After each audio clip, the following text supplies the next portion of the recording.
When it comes to mixing your paste, it's entirely up to you whether you opt for the fine version or the coarse version. You're still going to mix them the same.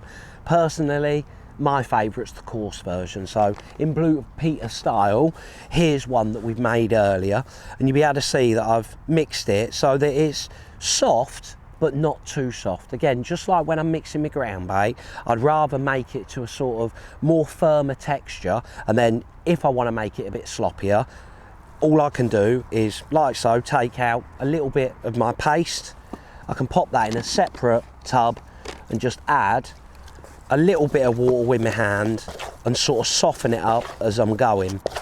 And that way, if I've tried my softer version and I don't think it's as good, I haven't ruined my whole mix. Now, the thing with your paste, especially with this ground bait, is because of the slightly higher oil content, it does take a little bit of time to penetrate and almost set. So I'm just going to wash my fingers off. The way that I mix it, again, it's all personal. Some people put some water in a tub and then just add the ground bait to it, continuously stirring it. The one downside of that is you can end up with more paste than you want. So my little way of doing it is I roughly pour out how much ground bait I think I want, maybe a little bit more than what I think I'm going to need. So there's our dry coarse Attrax in there, and then all I'm going to do is just add the water to make it a bit of a soup. So I'm just going to stir it around, so a little bit more water, just so it's almost like a soupy texture. One nice thing with this as well, when you're fishing with it, because of that slightly higher oil content, it stays really nice and soft. It never seems to dry out. And again, with the fact of having that slightly higher oil content, what's nice is when you're fishing with your paste and it's nice and soft, the water really struggles to get in it and open it up. So that's roughly how I'm going to mix it, and I'm just going to let it set. And it does take quite a while to set, so I'd probably do it an hour or so before I wanted to fish, just give the water time to get in there. And then with that, again, if you're looking at it thinking, well, that's a little bit stiffer than roughly what I'd want, it's all personal. But just like when you're mixing this up as ground bait, I definitely opt for little and often to be able to get it to the required consistency.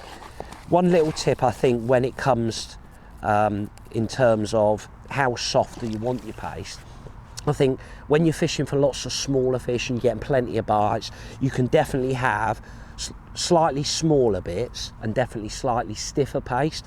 Whereas I think when you're fishing for an odd big carp, massive mouths, them great big ones, then I think having a slightly softer paste.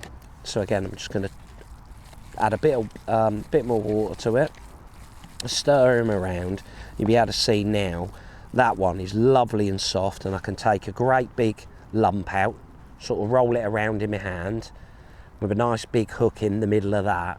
No big carp is going to be able to find that. He's never going to be able to turn it down. So they're really my two sort of tips when it comes to your paste fishing. When you're fishing for them great big ones, a great big lump of paste, because that's just going to lie on the bottom. It's going to come in and just suck the whole lot up. That's perfect when you're fishing for them great big carp. But if you go into a venue and it's more bites, slightly smaller fish, then opt for a smaller bit of paste, but also a slightly firmer bit of paste, and then I think that's much better. But yeah, when it comes to paste fishing, I think that's what's so nice about paste fishing, is your own sort of almost like secret little recipe, you know, the one that works best for you. But again, just touching on it, if I had to choose between the fine or the coarse, I would definitely opt for the coarse. I just think that with those bigger particles in it, when they suck it in, sort of hold it in their mouth a little bit more, and just that bit more food content in it. And again, when it comes to mixing it, I'd always much rather slightly on the stiffer side initially with my bulk of paste, and then when I'm fishing with it, I can take a little bit out, put it in a separate bait box, add a little bit more water to it, stir it up, make it a little bit softer, and then it's a case of experimenting on the day and working out what one's best. But they're my little tips when it comes to mixing and using baits.